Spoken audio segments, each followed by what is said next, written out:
नमस्कार मित्रांनो, तुम्हाला माहितीच असेल आत्ताच व्हायरल होत आहे जी न्यूज आहे शरद मोहोळ यांच्या खुनाबद्दलची।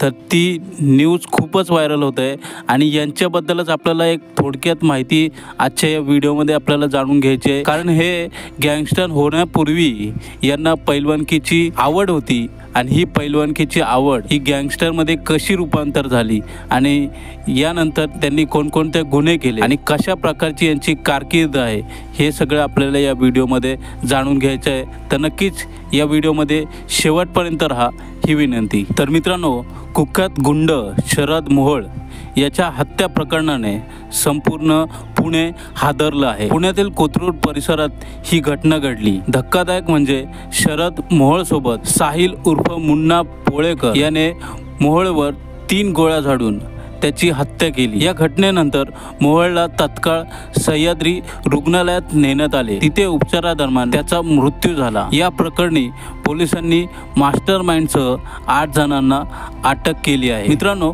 कोथरूडमधील व्यस्त सुतारदरा येथील त्याच्या राहत्या घराजवळ दुपारी 1:20 सुमारास मोहोळवर गोळीबार झाला। त्यावेळी गोळीबार करणारा मुन्ना पोळेकर इतर जणांसह मोटरसायकलवरून तिथे पोहोचला होता आणि त्याने मोहोळवर अंधाधुंद गोळीबार सुरू केला। गोळीबार केल्यानंतर आरोपींनी घटनास्थळावरून पळ ठोकला। या घटनेनंतर उपस्थितांमध्ये घबराट पसरली। गोळी लागल्यानंतर 40 वर्षीय मोहोळ हा रक्ताच्या थारोळ्यात पडलेला होता। उपस्थित स्थानिक नागरिकांच्या मदतीने त्याला स्थानिक रुग्णालयात सह्याद्री येथे दाखल करण्यात आले। रुग्णालयात त्याच्यावर तत्काळ शस्त्रक्रिया करण्यात आली, पण उपचारादरम्यान त्याचा मृत्यू झाला। मोहोळ यांचा मृतदेह शवविच्छेदनासाठी ससून रुग्णालयात हलवण्यात आला। त्यावेळी मोठ्या संख्येने मोहोळचे समर्थक रुग्णालयात जमले होते, त्यामुळे पोलिसांना रुग्णालय आणि परिसरात कडक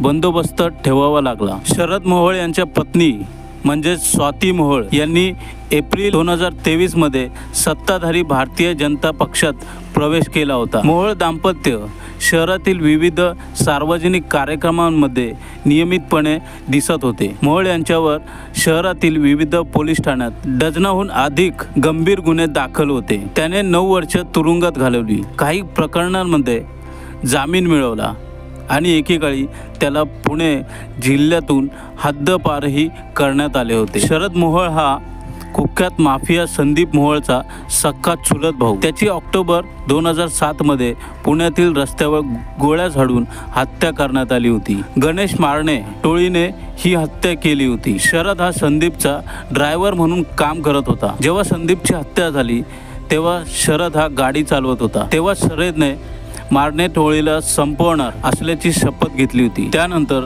2010 साली मोहोळने गणेश मारणे टोळीचा मोरक्या किशोर मारणेला निलायम टॉकीज जवळ संपवलं होतं। संदीपच्या मृत्यूनंतर शरदने अंडरवर्ल्डच्या जगात प्रवेश केला होता। मित्रांनो, एक खास माहिती म्हणजे मोहोळनं हत्येआधी व्हॉट्सअप ॲपवरती ठेवलेला स्टेटस व्हायरल झाला आहे। दूर तुमसे मैं रह के बता क्या करूं या गाण्याच्या माध्यमातून शरद मोहोळने पत्नी स्वातीला लग्नाच्या वाढदिवसाच्या शुभेच्छा दिल्या होत्या। त्यानं स्टेटसला दोघांचा फोटो ठेवला होता। हत्येच्या काही वेळापूर्वी त्यानं व्हॉट्सॲपला स्टेटस ठेवलं होतं। तर मित्रांनो, आशा करतो तुम्हाला हा व्हिडिओ आवडला असेल, ही माहिती आवडली असेल। तर ही माहिती जर तुम्हाला आवडली असेल तर नक्कीच या व्हिडिओला लाईक करून जास्तीत जास्त शेअर करायला विसरू नका। कारण आपल्या या चॅनलवरती अशाच प्रकारचे महाराष्ट्र केसरी, हिंद केसरी आणि रुस्तमे हिंद अशा प्रकारच्या पैलवानांची माहिती मिळत असते। म्हणून या चॅनलला सबस्क्राईब करायलाही नक्कीच विसरू नका। आणि जर तुम्हाला इतर पैलवानांची माहिती जाणून घ्यायची असेल तर आपल्या या चॅनलवरती संपूर्ण प्लेलिस्ट आहे, तर तीही प्लेलिस्ट तुम्ही चेक करू शकता। तर मित्रांनो, आपण भेटूया पुढच्या व्हिडिओमध्ये पुढच्या पैलवानासोबत, पैलवानाच्या माहितीसोबत। तर पुढच्या व्हिडिओपर्यंत धन्यवाद।